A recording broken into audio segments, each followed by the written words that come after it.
तीनटा एलिमेन्ट हुनैपर्छ carbohydrates consist of 3 elements must contain carbon hydrogen and oxygen. Oxygen are the fundamental elements. Are the carbon hydrogen oxygen नभइकन carbohydrate बन्दै बन्दैन. Are the fundamental elements. Fundamental carbon hydrogen and oxygen are the fundamental elements of carbohydrate. यो first point यो सम्झिनु पर्यो. Carbon hydrogen र अक्सिजनलाई हामी fundamental elements भन्छौँ. यो नभइकन कार्बोहाइड्रेट्स हुँदैन भन्ने हो. त्यही भएर अनि hydrogen and oxygen where hydrogen and oxygen where hydrogen and oxygen are in same ratio as water. त्यही भएर हामी कार्बोहाइड्रेट्स त्यसलाई भनेको कारण चाहिँ त्यो हो है. कार्बोहाइड्रेट्स भन्नुको कारण चाहिँ त्यो हो. तर पछि चाहिँ के थाहा भयो भन्दा कार्बन हाइड्रोजन र अक्सिजन अथवा हाइड्रेट्स अफ कार्बन हुँदैमा कार्बोहाइड्रेट हुन्छ भन्ने कुरा रङ हुँदो रहेछ. त्यो हुँदो रहेनछ. त्यही भएर पछि चाहिँ हामीले के भन्न थाल्यो त कार्बोहाइड्रेटलाई aldose or all carbohydrates are either aldoses or ketoses भनेर डिफाइन गर्न थालियो. ketoses है. कार्बोहाइड्रेटमा कि त अल्डिहाइड हुनैपर्छ कि त किटोन हुनैपर्छ. अल्डिहाइड भयो भने त्यसलाई अल्डोजेस भन्ने, किटोन भयो भने किटोजेस भन्ने, त्यसरी डिफाइन गर्न थालियो. र पछि अनि sorry what is the general formula of carbohydrate भनेर कहिले काहीँ सोधिरहेको हुन्छ. जनरल फर्मुला के हो भने CX भयो भने C6 लाई मैले x माने भने H2O लेखेँ मैले. हेर त यहाँनिर CXH2O लेखेँ. General formula is CXH2OY, right? CXH2OY, where x is either greater or equals to y. X र y को relation के हुन्छ रे? X is either greater or equals to y भनेर सम्झिनु पर्यो. This is the general formula of carbohydrate CXH2OY. यसरी सम्झिनु.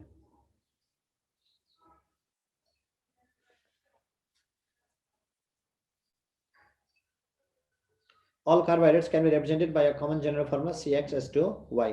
The relation of x and y is x is either greater or equals to y. यसरी सम्झिने है. सबैजनाले याद गर्नु पर्यो. कार्बोहाइड्रेटलाई हामी के भन्ने रे? Carbohydrates are hydrates of carbon भन्ने कि अल्डोज अर किटोज भन्ने भनेर कसैले सोध्यो भने कार्बोहाइड्रेट्स आर अल्डोज अर किटोज भन्ने है. कार्बोहाइड्रेटलाई हामी के भन्ने रे? अल्डोज अर किटोज भन्ने. कुरो बुझ्यौ? यसरी सम्झिनु पर्यो है त. ल नेक्स्टमा हेर minimum number of carbon atom required to form a carbohydrate भनेको छ. कार्बोहाइड्रेट बनाउनको लागि कतिवटा कार्बन चाहिन्छ जान्नु पर्यो. सबैजनाले याद गर. कार्बोहाइड्रेट बनाउनको लागि सिम्पलेस्ट कार्बोहाइड्रेट भनेको CHO, COHH र CH2OH हो. CH2OH यसको नाम हो glyceraldehyde.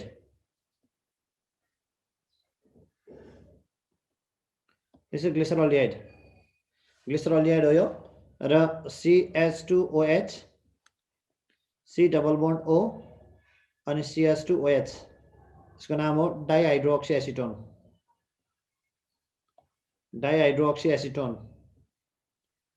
So simplest carbohydrate are glyceraldehyde and dihydroxyacetone. याद गर्नु पर्यो.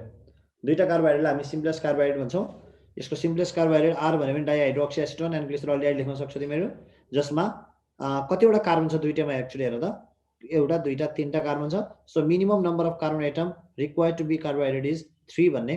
धेरैजनाले चाहिँ बिगार्न सक्छ किनभने कार्बोहाइड्रेटको सिम्पलेस्ट कार्बोहाइड्रेट भनेको त ग्लुकोज हो भन्छ. अनि ग्लुकोज भएको कारणले गर्दा ग्लुकोजमा त 6वटा कार्बन हुन्छ. त्यही भएर 6 लेखिरहेको हुन्छ. त्यो रङ क्वेसन हो. रङ आन्सर हो. Minimum number of carbon atoms to be a carbohydrate is भन्यो भने कति भन्ने रे? 3 भन्ने. सिम्पलेस्ट कार्बोहाइड्रेट आर भन्यो भने के भन्ने रे? Glyceraldehyde and dihydroxyacetone. यो दुईटै चाहिँ ग्लिसरलबाट भन्छ है. Simplest carbohydrate are prepared from glycerol by oxidation है त. अनि क्लासिफिकेसन अफ कार्बोहाइड्रेटमा टाइप्समा हेर त. टाइप्समा कार्बोहाइड्रेटलाई हामीले मोनोसेकेराइड्स, सेकेराइड्स भनेको कार्बोहाइड्रेट हो नि त. मोनोसेकेराइड्स, ओलिगोसेकेराइड्स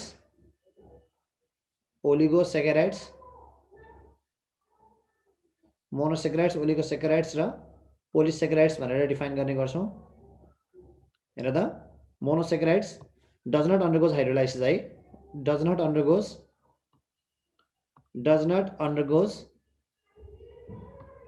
फर्दर हाइड्रोलाइसिसमा जाँदैन भने त्यसलाई हामी मोनोसेकेराइड्स भन्छौँ. ओलिगोसेकेराइड्स भनेको on hydrolysis give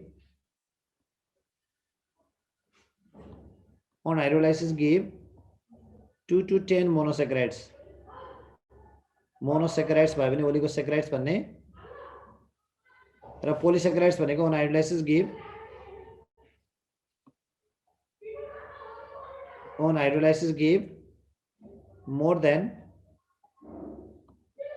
more than 10 monosaccharides भयो भने पोलिसेकेराइड्स भन्ने है on hydrolysis give more than 10 भयो भने polysaccharides on hydrolysis give 2 to 10 monosaccharides भयो भने ओलिगोसेकेराइड्स अनि हाइड्रोलाइसिस नै गएन भने त्यसलाई हामी के भन्ने मोनोसेकेराइड्स बुझ्यौ so oligosaccharides on hydrolysis give कतिवटा मोनोसेकेराइड्स रे भन त 2 to 10 मोनोसेकेराइड्स भनेर सम्झिनु पर्यो यसरी बुझ्यौ नि सर हजुर हेलो हजुर हजुर सर म हजुरलाई 1 मिनेट डिस्टर्ब गरे ल हजुर हस्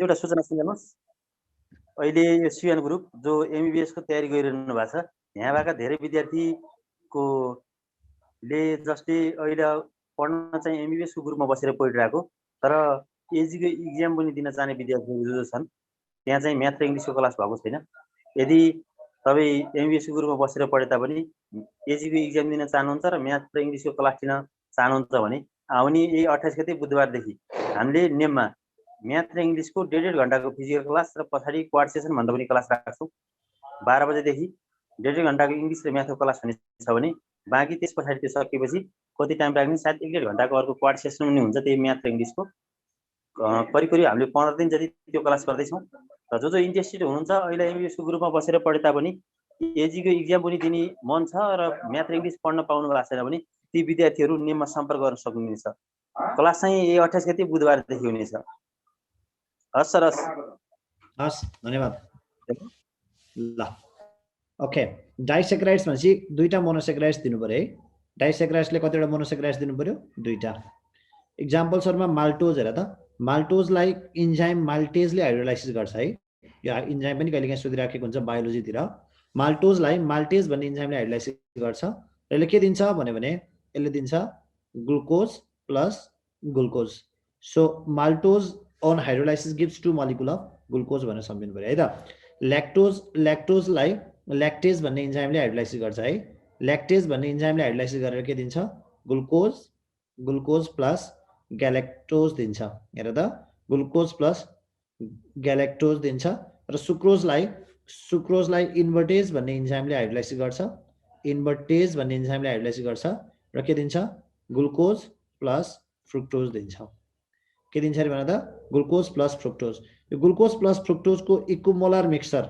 1:1 रेशियो भयो भने त्यसलाई इक्विमोलर मिक्सचर भन्छ यसलाई हामी इन्भर्ट सुगर भन्छौं यसलाई के भन्छौं रे भन त इन्भर्ट सुगर भन्छौं र यो इन्भर्ट सुगर बनाउने प्रोसेसलाई चाहिँ इन्भर्जन अफ क्यान सुगर भन्छ इन्भर्जन अफ क्यान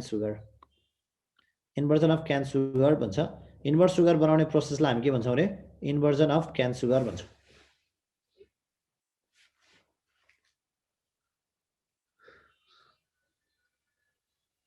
कुरा बुझ्यौ इन्भर्स सुगर बनाउने प्रोसेसलाई के भन्छौं रे इन्भर्जन अफ क्यान सुगर भन्छौं and this is a pseudo first order reaction याद गरिराख यो स्युडो अर्डर रिएक्सन हो यो एकदमै इम्पोर्टेन्ट क्वेशन हो स्युडो अर्डर रिएक्सन जसको अर्डर चाहिँ कति हुन्छ 1 हुन्छ तर मोलिकुलारिटी चाहिँ कति हुन्छ 2 हुन्छ मोलिकुलारिटी 2 तर अर्डर 1 भएको रिएक्सनलाई हामी स्युडो अर्डर रिएक्सन भन्छौं यस्तै स्युडो अर्डर रिएक्सनको अर्को एक्जाम्पल तिमीलाई थाहा छ भने यस्तै स्युडो अर्डर रिएक्सनको अर्को एक्जाम्पल हो ester hydrolysis in acidic medium याद गरिराख ester hydrolysis in acidic medium is also a pseudo order reaction यसरी सम्झिनु पर्यो ester hydrolysis in acidic medium is also a pseudo order reaction सबैजनाले याद गर्ने है त पोलिसेकेराइड्समा हेर त पोलिसेकेराइड्समा जम्मा दुईटा किसिमको पोलिसेकेराइड्स हुँदै छ एउटा हेट्रोपोलिसेकेराइड्स र एउटा होमोपोलिसेकेराइड्स हामीलाई हेट्रोपोलिसेकेराइड्स पढ्नु पनि छैन हेट्रोपोलिसेकेराइड्सलाई हाइड्रोलाइसिस गर्दा एउटा भन्दा बढी किसिमको मोनोसेकेराइड्स दिन्छ एउटा मात्रै मोनोसेकेराइड्स दिदैन के एउटा भन्दा बढी किसिमको monosaccharides दिनेलाई हेट्रोपोलिसेकेराइड्स भन्छौं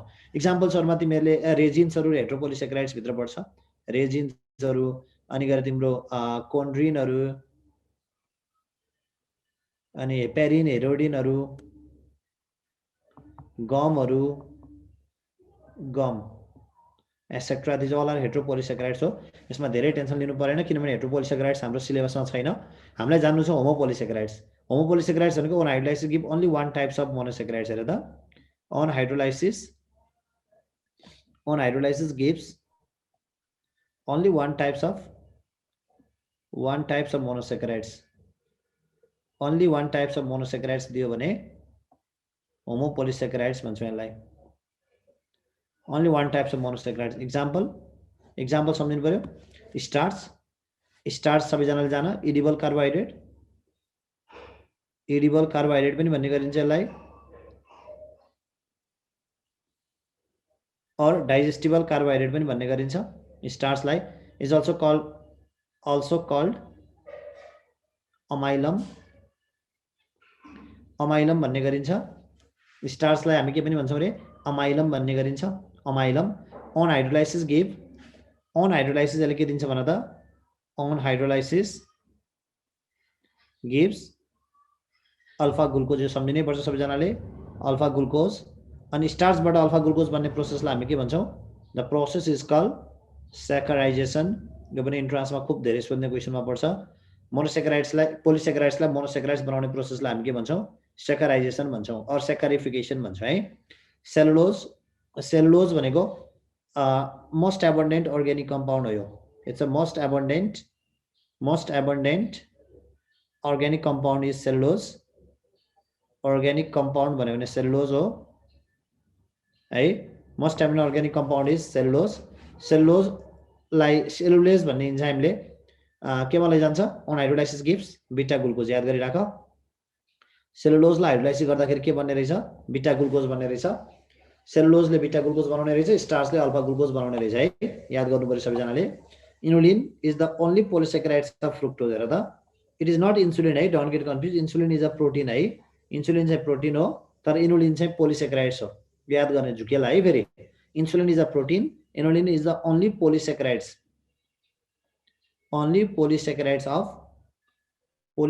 of fructose. Fructose monosaccharides अथवा मोनोमर भएको पोलिसेकेराइड्स कुन हो भने है, इन्सुलिन भन्नु पर्यो. Fructose is the only polysaccharides of fructose. Inulin चाहिँ केमा पाइन्छ तिमीलाई थाहा छ? Inulin is present as a reserve food in dahlia species. तिमीले सुनेको छ, बोटनीमा पढाएको छ, डालिया, DAHLIA, डालिया स्पेसिस, जसलाई हामी नेपालीमा लाउरे फुल भन्छौँ है. लाउरे फुलमा रिजर्भ फुडको रूपमा इनुलिन पाइन्छ. इनुलिन इज अ पोलिसेकेराइड्स है. इनुलिनलाई हामी होमोपोलिसेकेराइड्स भन्छौँ किनभने इनुलिनले फ्रुक्टोज दिन्छ. स्टार्चलाई हामी होमोपोलिसेकेराइड्स भन्छौँ किनभने स्टार्चले अल्फा ग्लुकोज दिन्छ. अनि सेलुलोजलाई पनि हामी होमोसेकेराइड्स भन्छौँ, सेलुलोजले बिटा ग्लुकोज दिन्छ. सेलुलोजलाई डाइजेस्टिबल कार्बोहाइड्रेट भन्ने कि नन डाइजेस्टिबल कार्बोहाइड्रेट, किनभने सेलुलोज डाइजेसन गर्न चाहिने सेलुलेज भन्ने इन्जाइम हाम्रो बडीमा हुँदैन. सेलुलेज भन्ने इन्जाइम चाहिँ रुमिनेन्ट ब्याक्टेरियाले प्रोड्युस गर्छ. जुन रेमिनेन्ट ब्याक्टेरिया चाहिँ भर्मिफर्म एपेन्डिक्समा रहन्छ सेल्टर लिएर. त्यो भर्मिफर्म एपेन्डिक्स चाहिँ हाम्रो बडीमा भेस्टिजियल हुन्छ. भेस्टिजियल एपेन्डिक्समा के अरे ब्याक्टेरिया बस्दैन. ब्याक्टेरिया नभएपछि सेलुलेज प्रोड्युस हुँदैन. सेलुलेज भन्ने इन्जाइम प्रोड्युस नभएपछि सेलुलोज डाइजेसन हुँदैन. The only polysaccharides present in human body is भन्यो भने ग्लाइकोजेन. यो याद गर्नु पर्यो सबैजनाले. Glycogen is also called animal starch पनि भन्ने गरिन्छ यसलाई. एनिमल स्टार्च पनि भन्ने गरिन्छ. यो पनि होमोपोलिसेकेराइड्स हो. अन हाइड्रोलाइसिस गिव्स यसले पनि के दिन्छ भन त, अल्फा ग्लुकोज. एनिमल स्टार्च भनेपछि अल्फा ग्लुकोज नै दिन्छ है. ग्लाइकोजेन बनाउने प्रोसेसलाई ग्लाइकोजेनेसिस भन्छ, थाहा छ तिमीलाई. ग्लाइकोजेन ब्रेकडाउन गर्ने प्रोसेसलाई ग्लाइकोजेनोलाइसिस भन्छ.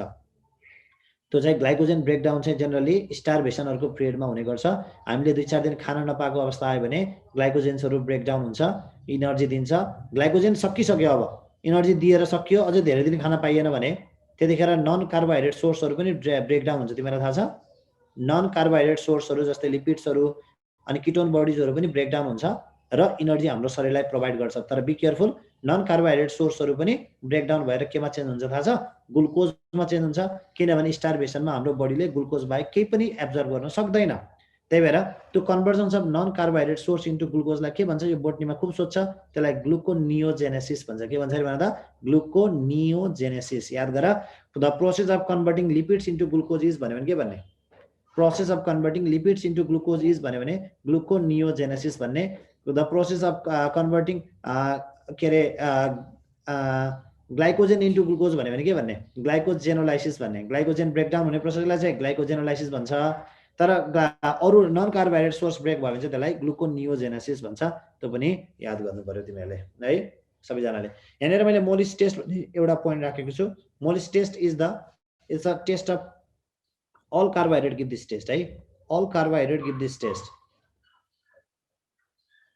carbohydrate give this test याद गरिराख दुनिया सबै कार्बोहाइड्रेटले दिने टेस्टको नाम चाहिँ Molisch test give this test Molisch test सबै कार्बोहाइड्रेटले दिन्छ इन्क्लुडिङ ग्लाइकोप्रोटिन प्रोटिनमा पनि एउटा प्रोटिनले दिँदो रहेछ कुन प्रोटिनले ग्लाइकोप्रोटिनले पनि दिँदो रहेछ including ग्लाइकोप्रोटिन all carbohydrate including glycoprotein give this test what is molis reagent भनेको थाहा छ तिमीलाई it is alpha naphthol है sorry alpha naphthol plus conc H2SO4 is molis reagent naphthol भनेको थाहा छैन होला तिमीलाई नेप्थ्यालिन भनेको त थाहा छ सबैजनालाई नेप्थ्यालिन भनेको यस्तो भइहाल्यो दुईटा बेन्जिनलाई हामी नेप्थ्यालिन भनिन्छ यो फ्युज रिङ सिस्टमको छेउको कार्बनलाई अल्फा भनिन्छ के अल्फामा OH भएपछि यसलाई अल्फा नेप्थोल भन्ने बीटामा OH भयो भने बीटा नेप्थोल भन्ने यसको नाम हो अल्फा नेप्थोल यसलाई हामी भन्छौँ अल्फा नेप्थोल प्लस कन्क H2SO4 राख्दाखेरि यदि त्यो कम्पाउन्ड कार्बोहाइड्रेट हो भने त्यसले के दिन्छ थाहा छ ब्राउन अथवा violet ring भनौँ न violet ring at the junction of two liquid layer दुईटा लिक्विड लेयर को जंक्शन में violet ring आयो भने two liquid layer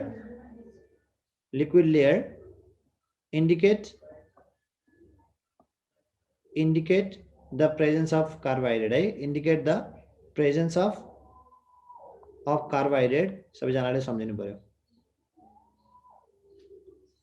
तिमीले क्लास 12 मा अथवा प्र्याक्टिकल मा रिङ टेस्ट फर नाइट्रोडाइन गरेको थियो है रिङ टेस्ट फर नाइट्रोडाइन गर्दाखेरि ठ्याक्कै दुईटा लिक्विड लेयरको जंक्सनमा ब्राउन अथवा violet ring आएको हो कि हैन एक्ज्याक्टली सेम टेस्ट यहाँ पनि आउँछ के तर यसलाई चाहिँ हामी मोलिस टेस्ट भन्छौं सबैजनाले याद गर्नु पर्यो ओके कार्बोहाइड्रेटलाई रिडक्सन गर्दा के हुन्छ भनेर सोधेको छ रिडक्सन गर्दा ग्लुकोज र फ्रुक्टोजले के दिन्छ दुईटा रिडक्सन हामीले जान्नु पर्छ एउटा चाहिँ HI विथ रेड फस्फरस तिमीले यो HI विथ रेड फस्फरसको इम्पोर्टेन्ट विशेषता सबैजनाले जानिराख HI विथ रेड फस्फरस सँगको रिडक्सन पछाडी अर्ग्यानिक कम्पाउन्डमा एउटा पनि अक्सिजन मोलिक्युल बाँकी रहँदैन HI विथ रेड फस्फरस सँगको रिएक्सन पछाडी अर्ग्यानिक कम्पाउन्डमा एउटा पनि अक्सिजन मोलिक्युल बाँकी रहँदैन भनेपछि HI विथ रेड फस्फरस सँग रिडक्सन गरेपछि ग्लुकोज र फ्रुक्टोजले के दिन्छ भन्छ अल्केन दिन्छ not only glucose and fructose सबै अक्सिजन कन्टेनिङ कम्पाउन्डले याद गरिराख HI विथ रेड फस्फरस सँग रिएक्सन गर्यो भने all oxygen containing compounds is converted into alkane for example alcohol ले पनि के दिन्छ alkane दिन्छ aldehyde ले पनि के दिन्छ HI with red phosphorus सँग alkane दिन्छ ketone ले पनि के दिन्छ alkane दिन्छ कार्बोक्सिलिक एसिड र यसको डेरिभेटिभ ले पनि के दिन्छ alkane दिन्छ सो ग्लुकोज र फ्रुक्टोज ले पनि के दिन्छ alkane नै दिन्छ तर ग्लुकोज र फ्रुक्टोज मा 6 वटा कार्बन भएको भएर त्यसबाट बन्ने अल्केन को नाम चाहिँ एनहेक्सेन हो के भन्छ त एनहेक्सेन याद गर एनहेक्सेन भनेको 6 वटा कार्बन छ ग्लुकोजमा त्यही भएर हेक्सेनमा चेन्ज भयो अर्को छ मेटल अमाल्गम सँगको रिडक्सन गर मेटल अमाल्गम सँगको रिडक्सनमा चाहिँ ग्लुकोजको अल्डिहाइड रिडक्सन भएर अल्कोहलमा चेन्ज हुन्छ ग्लुकोजको अल्कोहललाई के भनिन्छ ग्लुकोजले के दिन्छ ग्लुकोजको अल्कोहललाई हामी भन्छौं सर्बिटोल भन्छौं के भन्छौं रे भन त सर्बिटोल भन्छौं फ्रुक्टोजको अल्कोहलबाट फ्रुक्टोजबाट दुईटा अल्कोहल बन्छ एउटा सर्बिटोल बन्छ सर्बिटोल र अर्को भन्छ म्यानिटोल सर्बिटोल र म्यानिटोल भन्छ यसरी याद गर्नु पर्यो म्यानिटोल है ग्लुकोजले के दिने सर्बिटोल दिने फ्रुक्टोजले के दिने सर्बिटोल है टीओएल सर्बिटोल एन्ड म्यानिटोल यसरी सम्झिने मेटल अमाल्गम सँग चाहिँ ग्लुकोजले सर्बिटोल दिँदो रहेछ फ्रुक्टोजले सर्बिटोल प्लस म्यानिटोल दिँदो रहेछ भने HI विथ रेड फस्फरस सँग चाहिँ ग्लुकोज भए पनि फ्रुक्टोज भए पनि एनहेक्सेन दिँदो रहेछ यसरी सम्झिनु पर्यो कुरा बुझ्यौ glucose and fructose both gives n hexane with HI and red phosphorus okay reaction with Tollens reagent Fehling solution Benedict solution भनेको छ तिमीलाई टोलेन्स रिएजेन्ट थाहा छ नि Ag2O भनेको टोलेन्स रिएजेन्ट हो और अमोनिकल AgNO3 भन्यो भने पनि टोलेन्स रिएजेन्ट हो और सिम्पली AgOH भन्यो भने पनि टोलेन्स रिएजेन्ट हो और AgNH3 whole 2 plus OH minus भनेको पनि टोलेन्स रिएजेन्ट हो, तिमी रिएक्सनमा जुनसुकै पनि युज गर्न सक्छौ। फेलिङ्स सोलुसन भनेको फेलिङ्स A प्लस फेलिङ्स B, फेलिङ्स B को मिक्सरलाई हामी फेलिङ्स सोलुसन भन्छौँ। फेलिङ्स A भनेको के हो? अल्कलाइन कपर सल्फेट ALK है, अल्कलाइन कपर सल्फेटलाई फेलिङ्स A भनिन्छ। फेलिङ्स B भनेको सोडियम पोटासियम टार्टारेट, सोडियम पोटासियम टार्टारेटलाई हामी रोचेल सल्ट पनि भन्ने गरिन्छ। सोडियम पोटासियम टार्टारेटलाई रोचेल सल्ट पनि भनिन्छ। फेलिङ्स A प्लस फेलिङ्स B को इक्विमोलर मिक्सर 1:1 रेसियोलाई हामी इक्विमोलर मिक्सर भन्छौँ। यसले चाहिँ Cu++ 2Cu++ 5OH माइनस बनाउँछ, यसलाई हामी फेलिङ्स सोलुसन भन्छौँ। बेनेडिक्ट सोलुसन भनेको पनि यही हो, फेलिङ्स जस्तै बेनेडिक्ट पनि बेनेडिक्ट A र बेनेडिक्ट B भन्ने हुन्छ। बेनेडिक्ट B भन्ने हुन्छ। बेनेडिक्ट A र बेनेडिक्ट B मा बेनेडिक्ट A भनेको के हो भनेर कसैले भन्यो भने बेनेडिक्ट A भनेको अल्कलाइन कपर सल्फेट नै हो। अल्कलाइन कपर सल्फेटलाई हामी बेनेडिक्ट A भनिन्छ भने बेनेडिक्ट B मा चाहिँ सोडियम और पोटासियम साइट्रेट भन्छ। सोडियम और पोटासियम साइट्रेट, बेनेडिक्ट A र Benedict B, alkaline copper sulphate, sodium और पोटासियम साइट्रेट। अनि यो दुईटाको पनि इक्विमोलर मिक्सरले 1:1 रेसियो नै हो। फरक खाली के रहेछ, टार्टारेटको ठाउँमा साइट्रेट युज हुने रहेछ। कम्पाउन्ड एउटै आउँछ 2Cu++ अनि 5OH माइनस नै आउँछ। अनि यो सबै भनेको के हो त? This all are mild oxidising agents. यिनीहरू सबै के अरे भन त? माइल्ड अक्सिडाइजिङ एजेन्ट्स हो।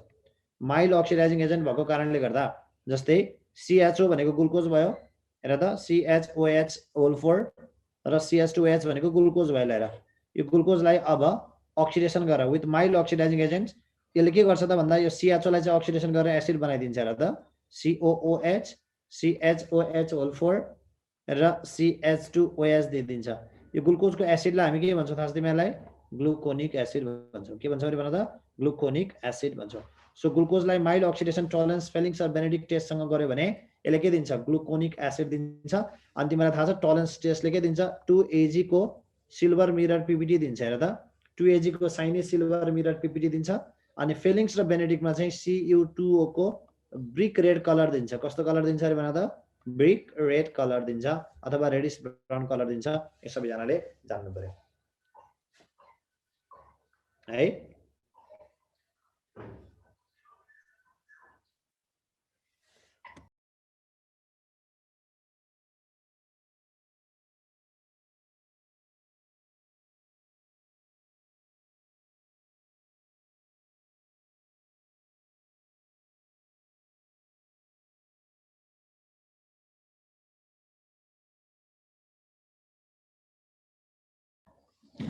है त यो सबैजनाले जाने होला।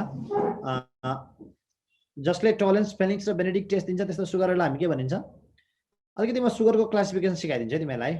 एक्चुअली अलिकति खाली ठाउँमा थोरै खाली ठाउँमा केही कुरा लेखौँ है त। यहाँ हेर त क्लासिफिकेसन हेर। क्लासिफिकेसन अफ कार्बोहाइड्रेटमा एउटा त हामी मोनोसेक्राइड, ओलिगोसेक्राइड्स र पोलिसेक्राइड्स त जान्यौँ हाइड्रोलाइसिसको आधारमा। अरू पनि छ है क्लासिफिकेसन अफ कार्बोहाइड्रेटमा, थोरै कुरा याद गरिराख। नम्बर on the basis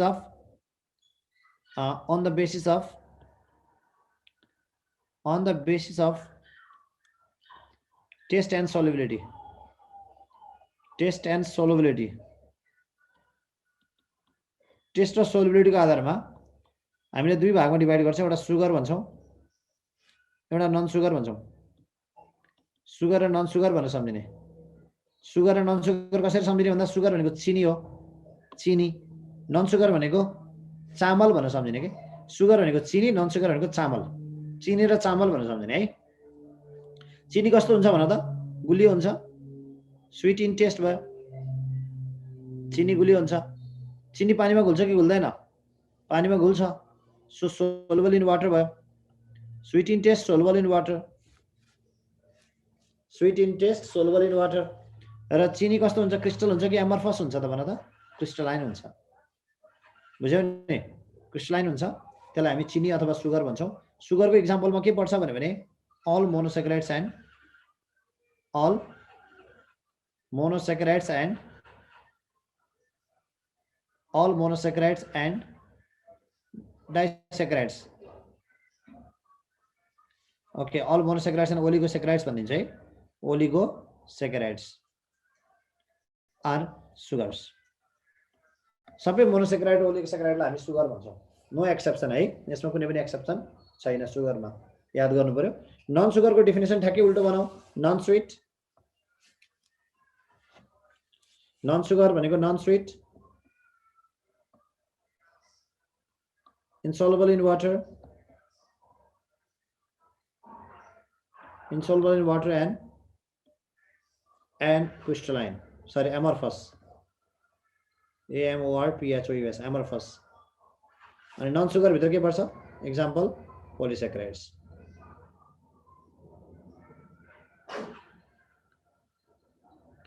एक्जाम्पलमा के पर्छ रे? पोलिसेक्राइड्स पर्छ. नन सुगरको एक्जाम्पलमा चाहिँ पोलिसेक्राइड्स पर्छ, सुगरको एक्जाम्पलमा चाहिँ मोनोसेक्राइड्स र ओलिगोसेक्राइड्स पर्छ. याद गर्नुपर्छ सबैजनाले.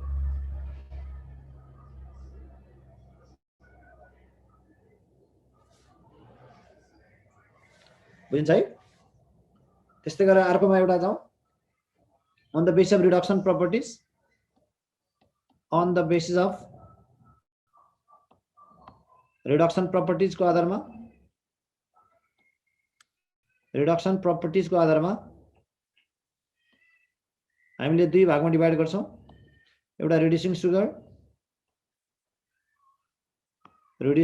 भन्छौं र अर्को नन रिड्युसिङ सुगर भन्छौं. रिड्युसिङ र नन रिड्युसिङ गरेर दुईटा क्याटेगोरीमा डिभाइड गर्छौं. व्हाट इज रिड्युसिङ सुगर भने those sugar which contain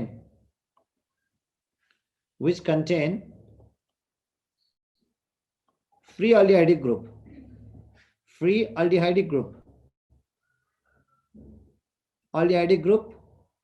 जोसँग फ्री aldehydic group छ, or alpha hydroxyketonic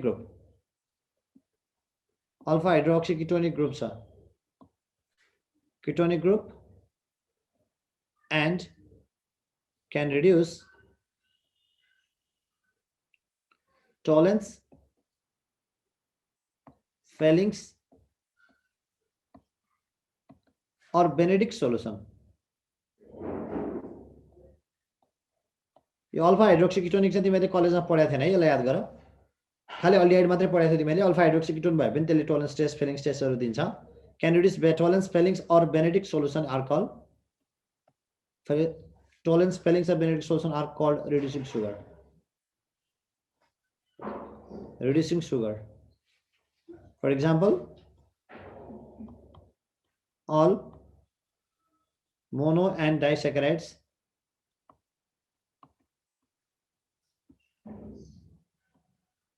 except sucrose, विचार गर है,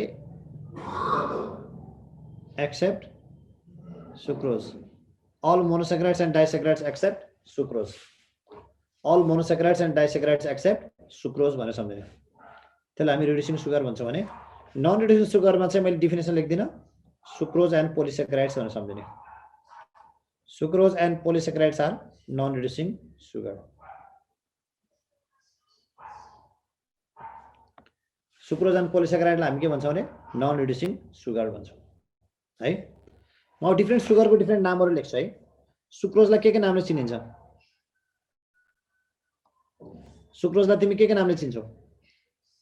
सुक्रोजलाई तिमी टेबल सुगर भन्ने नामले चिन्छौ. सुक्रोजलाई तिमी कमन सुगर भन्छौ.